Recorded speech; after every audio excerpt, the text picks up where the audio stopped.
عامره نومېږي او بل منتهی نومېږي. د هر چا یوې ګاډۍ خوا ته دې راشي. دا په عمري کمپ کې د اطلاعاتو او عامه پوهاوي کمیټې هغه کارکوونکي دي چې ورک شوي ماشومان خپلو کورنیو ته سپاري.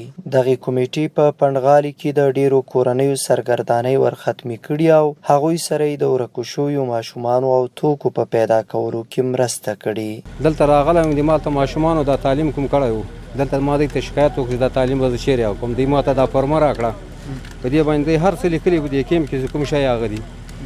بیا زه هلته ولاړم، هغو موږ ته ویل چې فرمه راوړه، انشاءالله ستا به ټول کار وکړو. دلته عامه پوهاوي کمیټې ده او کوم ماشومان چې نادرکه شوي او کومه ګنډه غوټه چا نه بېدرکه شوي دلته یې ګاډي کې وګرځوي، هر چا ته خپل شی رسوي او خلک راځي د خپل شي تپوس کوي. دوی اعلانات شروع کړي دي او خپل شی هر څوک ترلاسه کوي. دغه راز د یادې کمیټې مسؤل وایي د عامه پوهاوي په موخه یې کاري ډلې شپه او ورځ کار کوي تر څو راستنېدونکو هیوادوالو ته لا ډېرې اسانتیاوې رامنځته کړي.